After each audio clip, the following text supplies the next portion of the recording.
नमस्कार मित्रों, आइए आप लोगों का बहुत बहुत स्वागत करता हूं एक बार फिर से मैं रविरंजन कुमार अपने यूट्यूब चैनल लर्नपुर में।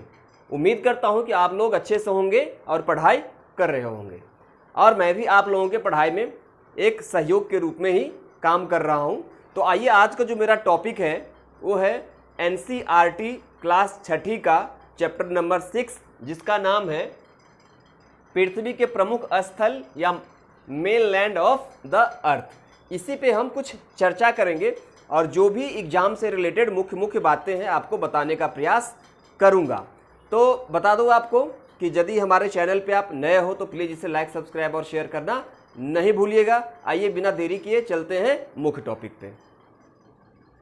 तो सबसे पहले देखने का हम प्रयास करेंगे कि पृथ्वी पे ये जो पहाड़ है, नदियां हैं, पठार है, खाई है, ये सब क्यों है और इसके पीछे कारण क्या है।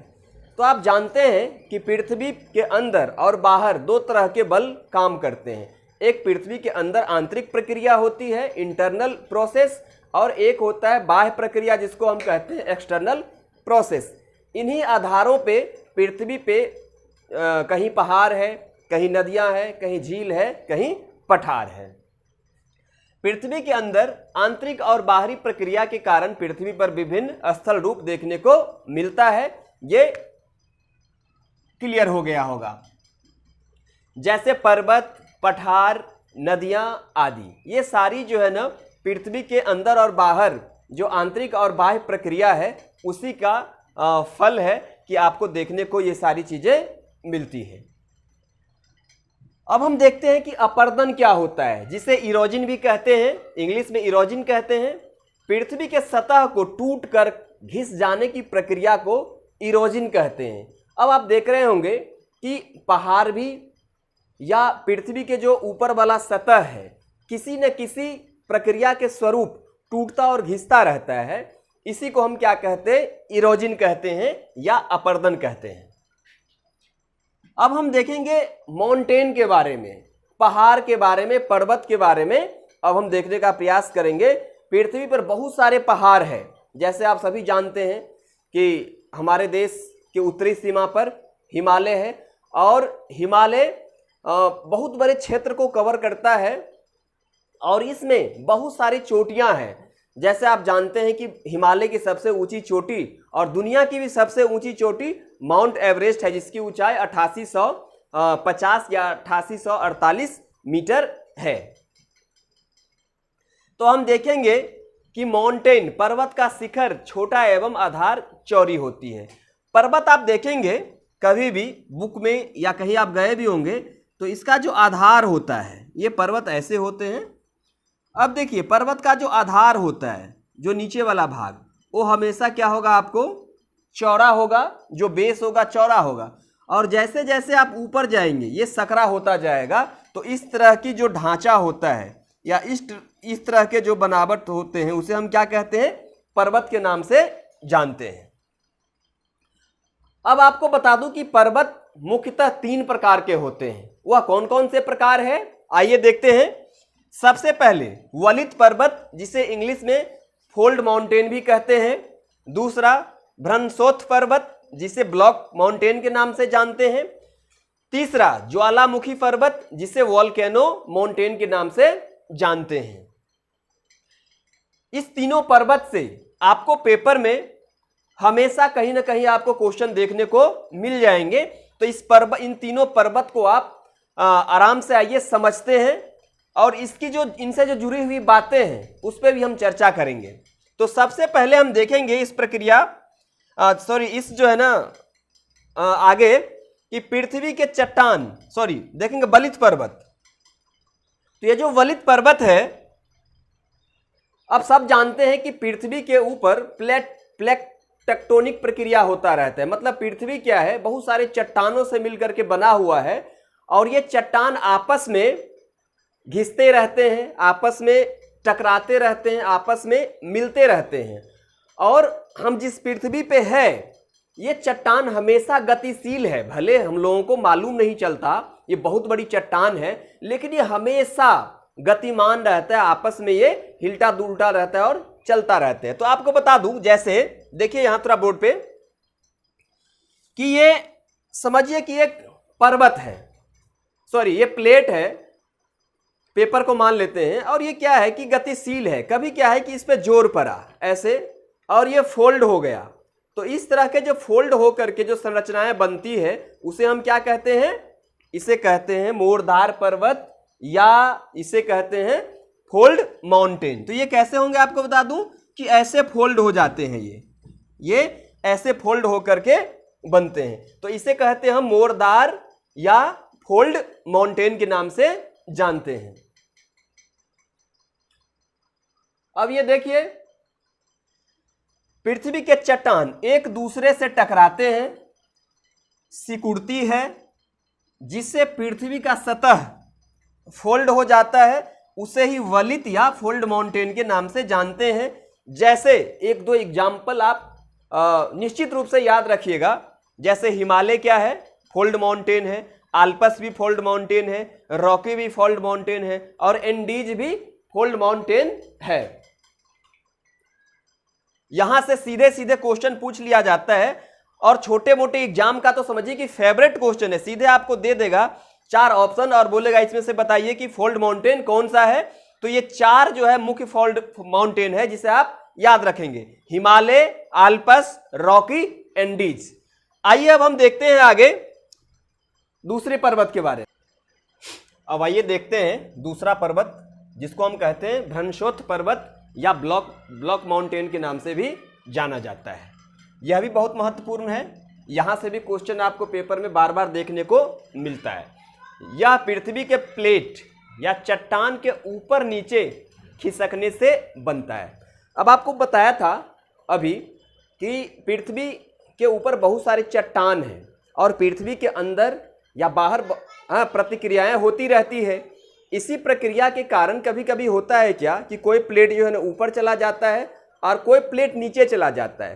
तो प्लेट का ऊपर नीचे होने के कारण जो संरचनाएं बनती है उसी संरचना को हम क्या कहते हैं, भ्रंशोत्थ पर्वत या ब्लॉक माउंटेन। जैसे देखिए कि ये पृथ्वी के चट्टान है, ये अब ये क्या हो गया कि आपको यहां से, ये तो है इस लेवल में रहता है, अब ये कभी ये खिसक गया नीचे या ये ऊपर उठ गया या खिसक गया नीचे। तो इस तरह की जो संरचना बनती है उसी को हम भ्रंशोत्थ पर्वत या ब्लॉक माउंटेन के नाम से जानते हैं।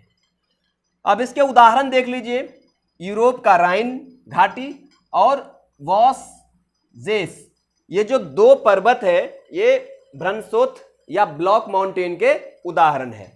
एक चीज आपसे और चर्चा करना है कि जब भी आप कुछ भी लिखते हैं, चाहे वो आप एकेडमिक स्तर पे लिख रहे हो, चाहे किसी बड़े पेपर के मेंस दे रहे हो, उसमें आप सीधे सीधे कोई चीज लिखते हैं और उसके उदाहरण में कुछ आप दर्शाते नहीं है, तो आपको जो नंबर मिलने की चांस होता है वो कम हो जाता है। कुछ भी लिखते हैं तो नीचे में उसके उदाहरण में कम से कम 1 या 2 चीज दिखाने का प्रयास निश्चित रूप से करिए। ये हमारा सजेशन मानिए या मेरा अनुभव है। उसके बाद हम देखेंगे कि ज्वालामुखी पर्वत या वोल्केनो माउंटेन, यह ज्वालामुखी क्रियाओं के कारण बनता है। अफ्रीका का माउंट किलिमंजारो या जापान का फिजियामा इसके उदाहरण है। अब क्या है कि पृथ्वी के अंदर मैग्मा है और पृथ्वी की जो मोटाई है बहुत ज़्यादा है, जिसके कारण क्या है कि दाब बहुत ज़्यादा बनते रहता है या दाब बहुत ज़्यादा हो जाता है। दाब बहुत ज़्यादा होने के कारण क्या है कि ये समझिए कि यहाँ मैग्मा है और ये पृथ्वी है। तो क्या होता है कि दाब बहुत ज़्यादा, जिसके कारण क्या है कि थोड़ा सा भी इसे जगह मिला तो ये निकलना शुरू हो जाता है। और निकलने के बाद क्या होता है आपको बता दूं, निकलने के बाद ये आपको कुछ इस तरह से संरचना बनाते हैं। निकलने के बाद ये इस तरह से फैलना शुरू होता है और ये जो आकार बनता है इसी को क्या कहते हैं कि ज्वालामुखी पर्वत या इसे वोल्केनो माउंटेन के नाम से जाना जाता है। तो ये जो है ना छोटा सा आकार, लेकिन क्या होता है कि निकलने के बाद ये कई कई किलोमीटर तक फैलता हुआ होता है। निकलने के बाद ये लिक्विड फॉर्म में होता है और निकलते समय और जैसे जैसे ये धरती के सतह पे आता है धीरे धीरे ठंडा होकर के फैलते जाता है और ये जो फैल करके एक स्वरूप लेता है, ये जो फॉर्म बनता है, इसी को हम क्या कहते हैं? वोल्केनो माउंटेन या ज्वालामुखी पर्वत के नाम से जानते हैं। तो अफ्रीका में माउंट किलिमंजारो या जापान का जो फ्यूजियामा है, ये दोनों ज्वालामुखी पर्वत का बेहतर उदाहरण है। कभी यदि आपको मौका मिले या मौका नहीं भी मिले तो किताब में पढ़िएगा या स्टडी करने का इसे प्रयास करिएगा। ये जो थे 3 प्रकार के पहाड़ जिसको आपको मैंने बता दिया। अब हम देखेंगे पठार। पठार मतलब इंग्लिश में इसे प्लेटू कहते हैं। पठार उठी हुई सपाट, मतलब क्या होता है कि धरती से पहाड़ के तरह तो इसकी हाइट इतनी ज्यादा नहीं होती है, लेकिन यह भी धरती से उठी हुई जो है ना एक ऊपर वाला भाग होता है और इसका ऊपर वाला भाग मेज या टेबल के तरह होता है। ये देखिए, थोड़ा इसको नीचे करिए। ये आइए देखते हैं, यहां देखने का प्रयास करते हैं।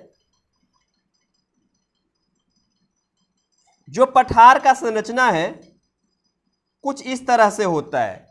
पहाड़ में क्या बताया था आपको मैंने कि पहाड़ का जो ऊपर वाला पीक पॉइंट होता है वो काफी स्लोप होता है, शंकु के आकार का, कोन के आकार का होता है। लेकिन ये जो पठार होता है इसका ऊपर वाला भाग क्या होता है? टेबल के आकार का होता है। इसे टेबल फॉर्म भी कहते हैं, टेबल फॉर्म के नाम से भी जानते हैं।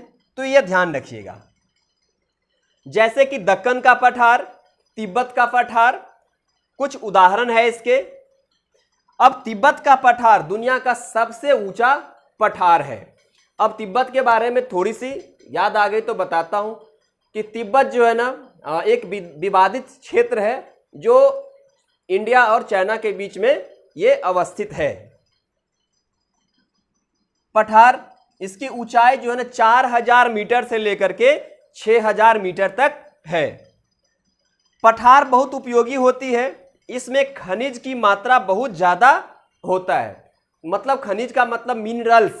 पठार में मिनरल्स का मात्रा बहुत ज्यादा पाया जाता है। जैसे भारत में छोटा नागपुर का पठार है जो झारखंड में अवस्थित है, सिचुएटेड है, उसमें कोयला, लोहा और मैग्नीज की मात्रा बहुत ज्यादा पाया जाता है। इसीलिए पठार मानव के लिए बहुत ही उपयोगी माना जाता है। तो आइए अब हम इससे जुड़ी हुई कुछ और बात अभी देखते हैं आगे।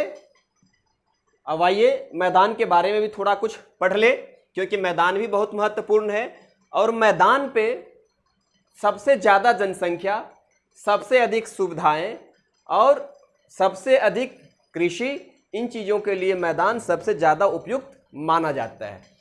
तो मैदान मतलब प्लेन या समतल भूमि होती है, यह प्लेन भूमि होता है और यह नदियों के द्वारा लाया गया बहा करके जो मिट्टियां होती है या गाद होता है उसके द्वारा ये समतल बनाया जाता है। दुनिया में जहां कहीं भी समतल है, मैक्सिमम समतल या प्लेन नदियों के द्वारा ऊपर से लाया गया बहा करके मिट्टी पत्थर के द्वारा ही निर्मित है।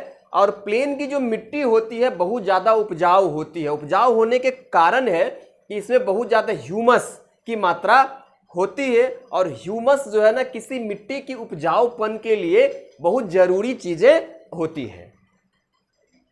यह समुद्र तल से 200 मीटर से अधिक ऊंचा नहीं हो सकता। यह ध्यान में रखिएगा कि जो प्लेन है उसकी मैक्सिमम ऊंचाई समुद्र के तल से 200 मीटर हो सकता है। यह भी कहीं कहीं आपको देखने को मिलेगा, अदरवाइज 200 मीटर कम ही जगह होता है। भारत में गंगा का मैदान सबसे अधिक जनसंख्या वाला क्षेत्र है। अब सबसे अधिक जनसंख्या वाला क्षेत्र जो मैदान होते हैं और प्लेन क्यों होता है, तो आपको बता दूं कि मानव से जुड़ी हुई जितनी भी गतिविधियां हैं, एक्टिविटीज है, सबके लिए बेहतर स्थिति उपलब्ध करवाता है। जैसे आपको मैदानी भाग और पर्वतीय भाग की, जैसे माउंटेन एरिया और प्लेन एरिया की हम तुलना करते हैं तो आप जानते हैं कि पहाड़ों पे सड़क बनाना कितना मुश्किल है, पहाड़ों पे खेती करना कितना मुश्किल है, पहाड़ पे घर बनाना या पठार पे घर बनाना कितना मुश्किल है। और इन सारी चीज़ों, या एक चीज़ और बता दूं कि पहाड़ पे जो है ना, यदि ट्रांसपोर्टेशन या आपको रेलवे लाइन बिछाना हो तो कितना जो है ना दुर्गम काम है, कितना कठिन काम है। और प्लेन में ये सारी चीज़ें आसानी के साथ किया जा सकता है। तो इन्हीं सब चीज़ों को ध्यान में रख कर के जो प्लेन एरिया होता है वहाँ जनसंख्या ज़्यादा होता है, क्योंकि यह एरिया लोगों को आकर्षित या अट्रैक्ट करता है। और जो पहाड़ी वाले भाग होते हैं उस पर जनसंख्या जो होते हैं, डेंसिटी काफ़ी कम होता है। तो इस वीडियो के माध्यम से आपको यही कुछ बताना था। मुझे उम्मीद है कि आप बेहतर से समझ गए होंगे, और समझ गए होंगे तो प्लीज़ इससे जुड़ी हुई कुछ क्वेश्चन उठा करके करिए, जिससे कि आपका कंसेप्ट और मजबूत हो जाए। तब तक के लिए आप लगे रहिए अपने सपनों को साकार करने में, मेहनत करिए। फिर मिलते हैं नेक्स्ट वीडियो में, तब तक के लिए बाय।